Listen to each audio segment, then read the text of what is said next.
Just waiting for the recording to start. Now it's recording. Welcome and grüezi everyone to our webinar. We are happy that you joined us today. Please note that your camera and microphone are not activated for this session, but you are invited to participate by typing your questions or comments into the chat.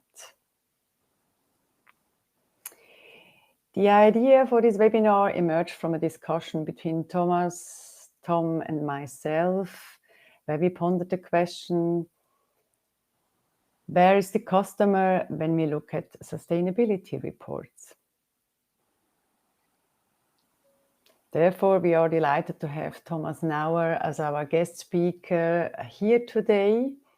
Thomas has worked many years with industrial companies with an extensive first-hand experience in sustainability management, branding and communication, and he holds a master's degree in international relations, political science, and an executive MBA. Welcome, Thomas. Happy to have you here. Thank you so much, Connie. So let me start with a question. What do we see here? If anyone knows, feel free to use the chat function that you should be able to share your comments and questions with us. Yes, I would like to thank both of you for this invitation and the interesting discussions we had before this webinar. My background, as Connie mentioned, is in sustainability management, reporting. So I have quite a few years exposure to this topic from a corporate angle in industrial companies, starting as early as 2003. So quite a long observation period of what happened in this field. But now let's get back to our planet and solve this picture. Well, what you see on the left-hand side is the Earth's water concentrated in one area. So it's about a 1,380 kilometer wide sphere. It's about the length of Italy. That's all the water on our planet. However, 97% is oceans of this sphere. So that is of this sphere. So the tiny rest is drinkable, but most of that is frozen. So it's only above 1%, which is readily available for us to use. And the pink sphere, this represents the volume of the Earth's atmosphere at the pressure of sea level. It's also a quite small bubble, isn't it? And so for me, this picture, it looks like a huge market failure because we take certain resources still today for granted and mostly for free. Also, they're finite and absolutely limited. And that's probably also why we're here today, to solve and find a solution to this problem. And we would like to encourage with our input today, the Triple Materiality, to have a new perspective from the reporting frenzy, let's say, and see more and more sustainability as a catalyst for change, but also for new business opportunities. And Tom and Connie have a lot of experience in managing transitions and change, and they will also discuss and share their insight, how this can be practically done. So the reality, what I think keeps most corporate minds busy these days, is most of us try to search answers in the data channel for footprints, for emissions, waste, circularity, life cycle analysis. We have a whole myriad of things to look for and report. So the boundaries are not often clear. The quality of data is a challenge. Setting metrics and targets is super important. What you cannot measure, you cannot manage. But on the current reporting regulations, we speak of about 1,000 data points that medium-sized and large companies have to report on. So one question worth asking is, are companies blinded by such a flood of data? Will we still be available to distinguish and see what really matters? And the sustainability reporting requirements are complex and labor-intensive, even more so as sustainability reporting has now become a legal obligation for many companies, and those not directly subject to the legislation may be affected by the supply chain reporting requirements of their larger customers. So reliable ESG data is becoming a supply chain requirement across borders and legislations, and you cannot assume you're safe from it, even if you're a smaller company right now. But that's not all. There is not only this data jungle, we also have a thunderstorm of standards and legislations, continuously evolving, changing, merging, in addition to industry self-commitments, corporate pledges, and there are countless ESG ratings of any types, all with their own questionnaires, with dozens of questions and data requests. So it's not a really easy task to stay on top of these developments, picking the right battles, understanding which legislation will affect you how, where, and from when, or forecasting which standards may still be applicable and on vogue next year or the year after.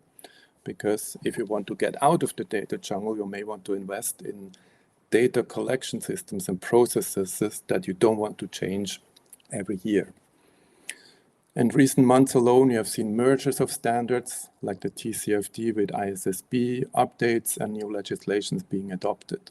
So this situation is tying up more and more resources, which takes a lot of attention. That's good in terms of ending the greenwashing era, but as a consequence, also manifold social, ecological, and governance issues are now higher up on the corporate agendas. Frameworks are being created with the intention to subject all, or at least most players, to similar or the same rules. So it still may be worthwhile the effort, but it remains a challenge, let's say. Today, the standard approach and starting point to creating and maintaining a corporate sustainability strategy is the process of identification of relevant topics, which is typically focused on stakeholder consultation and the company's own prioritizations. Earlier this month, the Council and the European Parliament reached a provisional deal on Corporate Sustainability Due Diligence Directive, CSDD, and it aims at enhancing the protection of human rights and the environment. Via the supply chain, this legislation will affect supplier companies globally.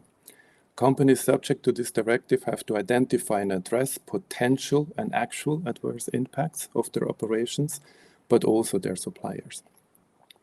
And so that mandatory due diligence is then complemented by the already established Corporate Sustainability Reporting Directive, which then looks at how transparent the information sharing is and obliges companies to share that information.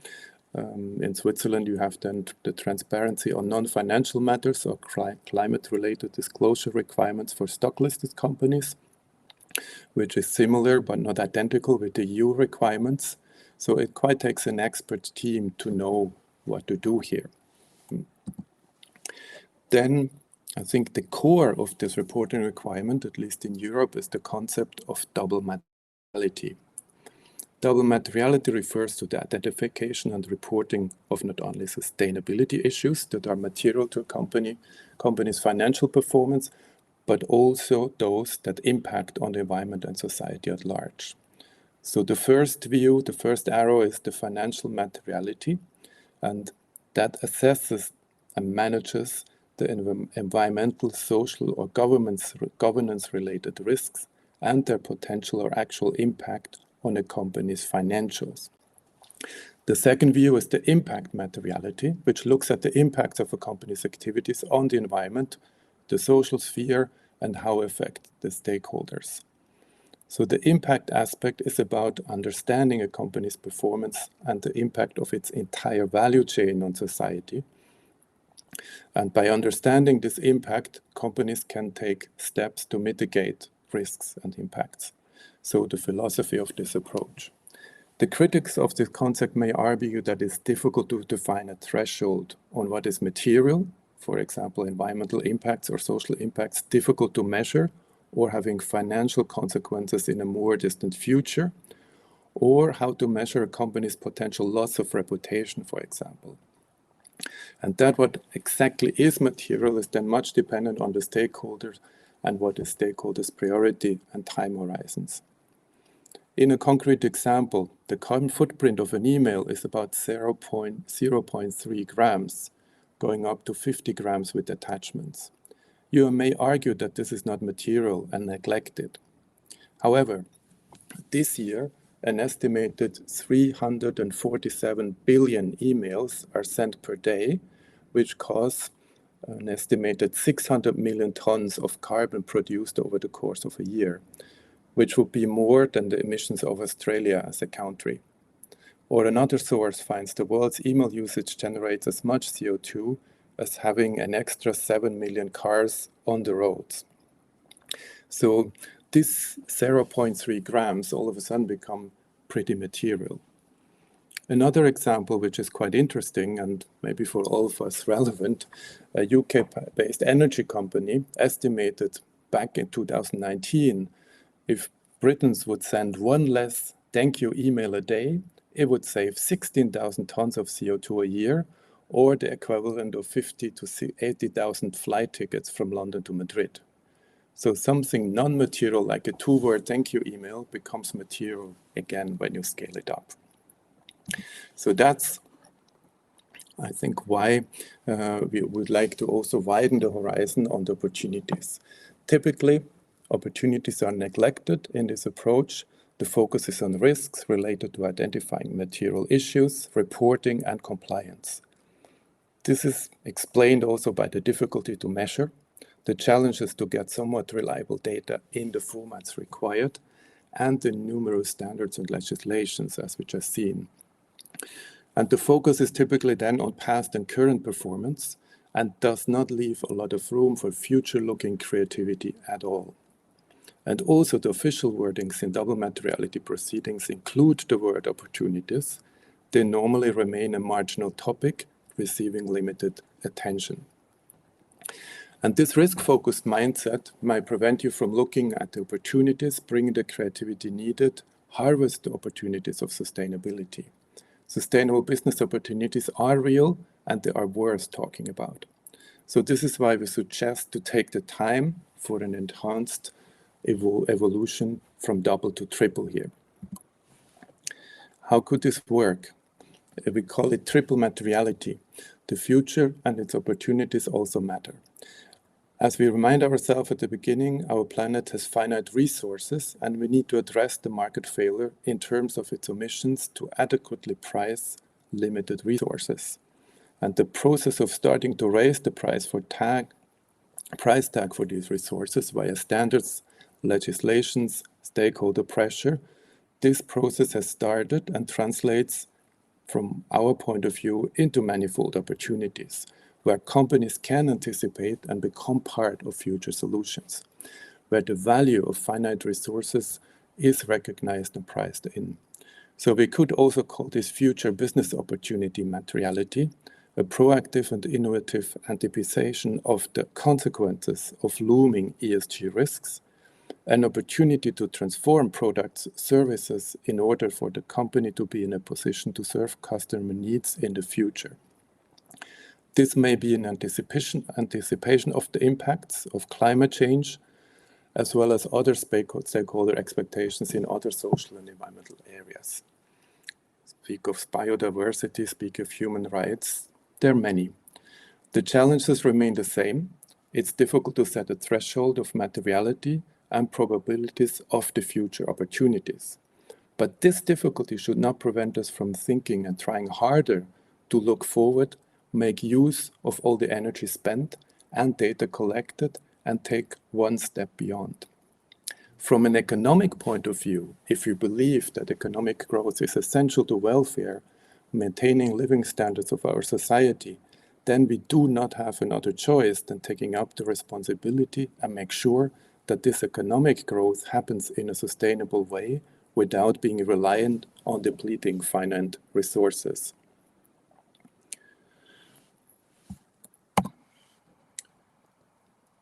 Predicting the future is not an easy task, and forecasting megatrends is not an exact science, of course. However, it should be worthwhile to look around, observe trends, reflect on potential consequences, how such trends may have, and use them as an inspiration on where to look for opportunities on how to solve a problem or address an anticipated market gap. Like, for example, these megatrend clusters here identified by the European Environment Agency. And there are many other trends that are not listed here, such as the aging of society, debt challenges, or artificial intelligence. Are you really sure none of them provide an opportunity and future perspective for your own business? Maybe worth having a look.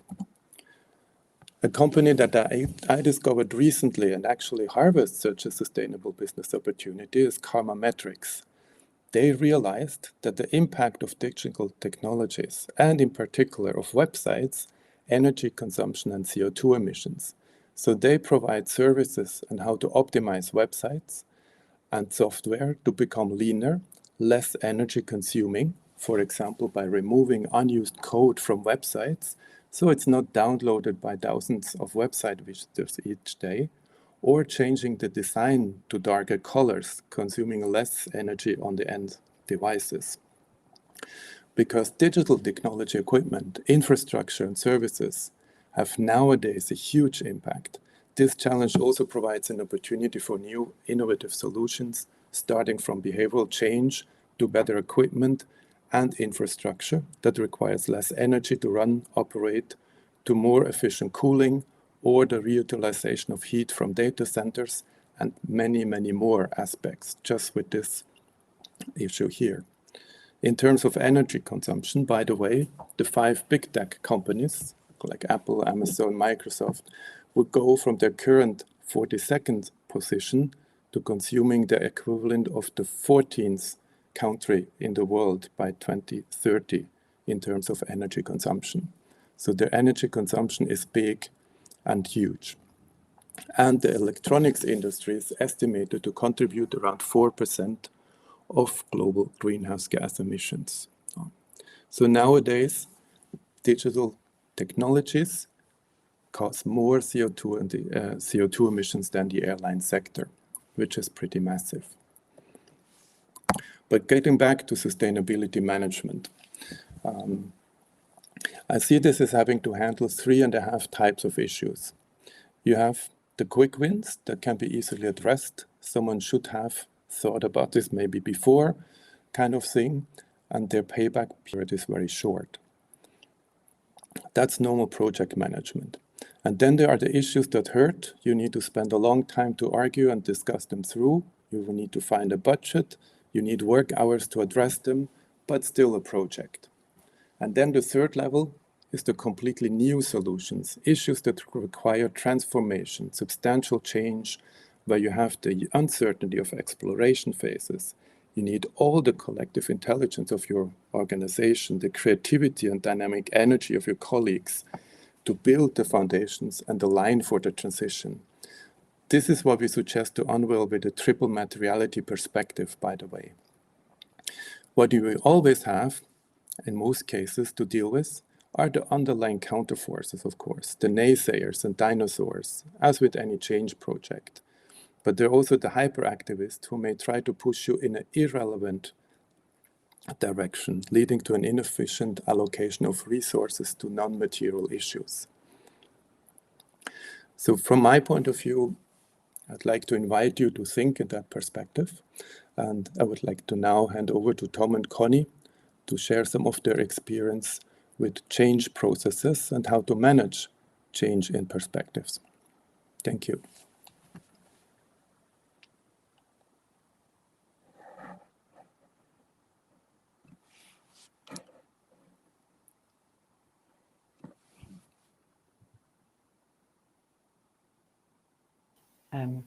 Sorry, I just have to unmute Tom. Okay, so can you hear me all right? Yes. Yes. So when we move to the next slide, what you see here is simply a research I selected. It's from the Bertelsmann Stiftung. And what you see in this slide is that the awareness for sustainability is really increasing and already on a quite high maturity level. So the awareness is not the issue anymore. What we have as an issue is really the ability to implement sustainability into our organization. That's where the dynamic will play out in the coming few months or years. So sustainability has captured the attention of business leaders with a clear consensus on its critical role in shaping the future. However, ingraining sustainability into an organization's core remains a challenge. So leaders now face the task of translating awareness into commitment and tangible actions. So we need not just to look at reports, but we need to look into actions. And with actions, I mean daily actions in our daily operations. So this raises several questions. How can leadership effectively foster a culture where sustainability is as fundamental as profitability? What strategies and tools are necessary to empower employees at all levels to take ownership for sustainability initiatives? And how can organizations measure and sustain the impact of these changes over the long run? So addressing these questions is essential for ensuring that sustainability becomes more than just a concept, but a living reality. So with these open questions framing our challenge, let's turn to the next slide to explore how clarity in transformation management can be the key to unlocking sustainability. Thank you, Tom, for these important questions, especially because this topic is so complex. Our experience shows that clarity, I really focus on clarity across all levels, is crucial. We have had positive results using a simple visualization methodology with the involved parties, and we developed a collective perspective of the current situation. So where do we stand? Where are all the dependencies?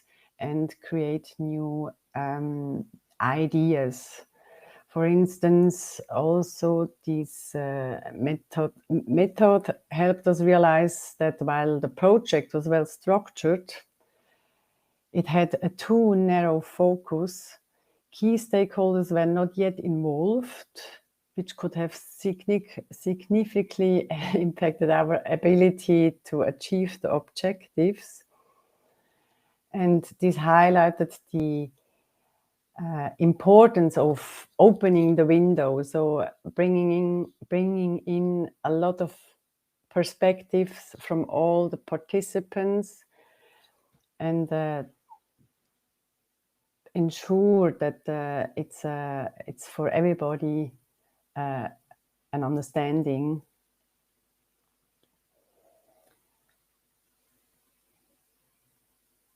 I think that is the gist of it, Connie, basically. So it means, we need to have a collective intelligence moving forward, especially with complex issues and transformations that are triggered by sustainability. Shall we move on to the roadmap, how that might materialize, as a transformation roadmap? Mm-hmm. So, of course, if you are in sustainability, you will say sustainability is special. Well, me and Connie, we are transformation coaches. So from our perspective, it's not special. Sustainability is just another big change. And for another big change, what you need is collective creativity. So whenever you are facing an organization with a big change, and sustainability definitely is one, you need collective creativity moving forward. So what you see in this roadmap basically is on hindsight. You don't see this in the beginning, you see this at the end. At the end, you see, it's logical. It's a logical path that was like an evolution, happening towards more and more solutions that we are collectively co-creating. In the beginning, though, you just saw what Connie showed you. That was just one map. And out of this one map, many maps evolved during this roadmap. So, for instance, we had a mid-sized insurance company, and we used the adoption of a collective creativity roadmap to enhance their customer-facing unit with these visualization maps. So this strategy of fostering innovation through visual tools was really crucial in aligning diverse ideas and perspectives. leading to the successful launch of new products and enhanced customer satisfaction. And exactly this is what we try to highlight with the triple materiality. So if you want to have new products, new services, and are really client facing, then we need this collective energy and this collective creativity to develop these with all the people involved, and not just with specialized departments that are focusing on one bit of the value chain. So while fostering a space where it is safe to have ideas, it is safe to be creative, it is safe to unleash the potential, and that is what we do. So now let's shift our focus to the next slide and explore how triple materiality, a new lens through which we view our organization, fit for the future, how that really affects everything and all areas in our current business organizations. Thomas, do you have from your experience, if you look back at your what you experienced, doing sustainability reporting, and also doing transformation and change, getting the organization to adopt a new perspective. So what were the typical areas, that were really affected by this change? Well, I think that depends a lot on the individual company's footprint, but it does really affect all the areas, because you have also soft factors like employee motivation. So it's quite that you have employees and HR involved. You need operations, you need the legal department, you need finance. Reporting requirements need to match what you do, what you collect. You need the different parts of an organization to kind of contribute and align. And since there is so much to do, you need to also align on priorities. And you can only do that if you have made your homework, if you have set the foundations, if you have not just, a young trainee coming up with a sustainability list of topics that would make the world a little bit better. You need the foundations with the concepts that are now also given by legislators, like the double materiality approach. So this all is quite, I think, involving all different management areas and all different functions and departments at different times to different degrees. But what's important is that it's not like just the work of a tiny, small reporting team working in a corner. You need to have it embedded in the organization, and you need to have it embedded with feedback functions, because some of your assumptions may be wrong and some of the material issues may not be understood. So you have to kind of have this feedback opportunity and communicate around it and find ways what to do. In some companies, would say business travel is super important. When you look at the footprint, it's not. But people would then not understand if you do not try to move to, train and more sustainable travel opportunities. So it's also managing perceptions and expectations, which is equally important to find alignment. So I would say, question is there an area that will not be involved? And it's also a matter of, how you can get that engagement and share this vision. And that is, from my point of view, more easy to be done when you provide a future-looking perspective rather than making it just a dull and boring data collection exercise, which also takes a lot of effort. Thank you, Thomas, for your insight. I just had a quick look at the chat and saw that there was some input from the chat here.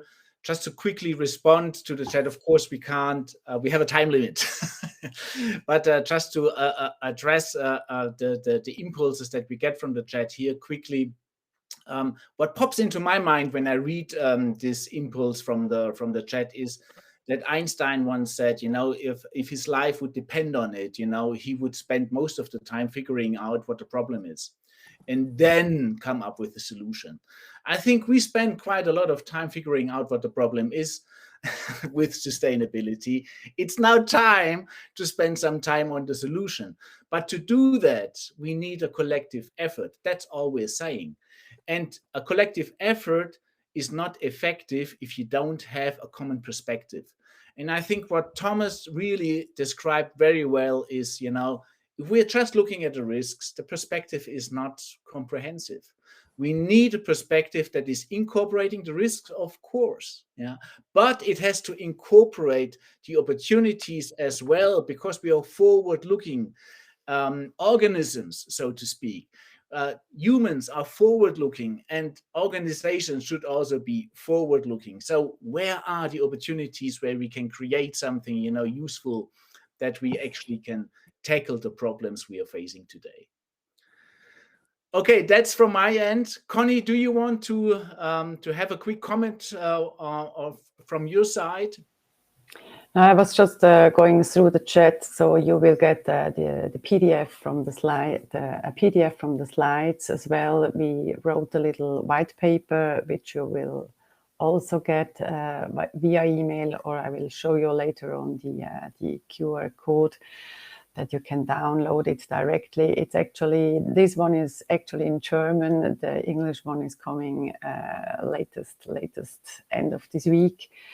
We had some time issues, honestly speaking. Then I think Tom summarized the questions or the chat quite well.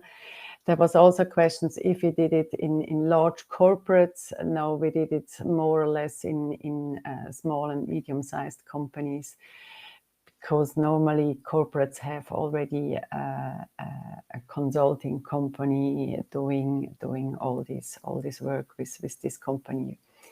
But it could be a new approach or a new idea for also this corporate. And there was one input, maybe for Thomas, I don't know if you have seen it, that this startup approach, so startups are much more innovative than corporates, and if the startups remain on the top of innovation opportunities. How do you see this? Well, I think that's totally correct. It's a startup thinking now, with the difference that startups don't have the same resources as the largest corporations. But if there is a fundamental change that is not anticipated enough by the big corporations or by the larger established companies, the established companies may become too comfortable, and then they will be overtaken by a startup. And you've seen many of these examples in the past, where just the time has come and companies disappear because they have not understood the change. And so it is actually startup thinking in a way.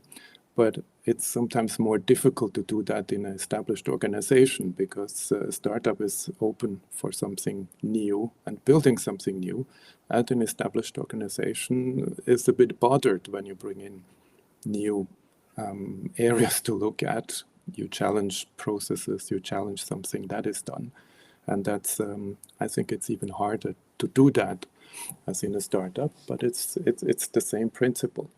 And also I saw a comment regarding systems theory. Yes, it's integrating, connecting different systems, make sure you get the best out of it to solve the material issues, not just do something different, but to say, okay, let's find the different parts of the system, be connecting, talking to each other, not working in independent silos, which is for quite a few companies an issue.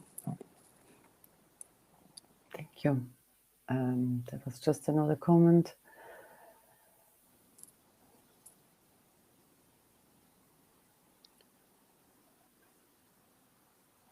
Yes, I mean, there is lobbying, there is communication, that I see that comment. That is, of course, also the case, but it shouldn't prevent from looking for the real solutions, because if you have the anticipation, maybe in a field that the lobbyists are not yet fully occupying the space, you may get a voice and you may come up with something tangible. And lobbyists are sometimes more defending the status quo. Yes, that's a reality, and that's part of the challenges and struggles. And that's why I think you need the foundations of having done your homework, having done your data analysis, And part of that will be communicating internally, convincing your organization, and then the outside world, the political systems, the legislators, and so on. Lobbyists have tried to block certain positive developments, but they failed. So sometimes there is enough pressure from stakeholders, from solutions available on the market, that you can actually address this. And so there is a lot of challenges, but there is also reasons to be positive and optimistic. And this is, I think, part and the core of why we came up with this triple materiality perspective and encouragement, that is say there's so much going on in terms of legislation standards where companies are so lost that you actually lose that drive and energy and creativity to mean looking forward. This is very true, very true. I have been reading a couple of these kind of reports, and yeah, it's interesting, but you see there is still some stuff to improve, especially with regard to employee engagement and new innovations, and not just showing facts and figures, especially from the past. So what is the forward-looking approach to going to a more sustainable world? Exactly. Thomas, thank you very much for your insights. This was most helpful. It was a real experience for me and Connie, joining you on the white paper. You had the brunt of the effort and the energy put into the white paper, so we are grateful that we are co-authors in the white paper. Please download the white paper. It's available for you. You don't have to do anything special. Just follow the link and download it. It's available in German and will be available within a few hours in English as well. And we hope we see you again. We will have more of these webinars coming up next year, and they will be probably then more focusing on the German audience. We thank you for the audience. We thank you for your time. We wish you a Merry Christmas, of course, next week. Yeah, and we hope that we could close the year with a positive note. And just from my point, thank you. Thank you. Thank you for the invitation and the exchanges and all the comments. Thank you. Yes, thank you very much. And also Bye-bye. a Merry Christmas. Bye-bye. Bye. Thank you.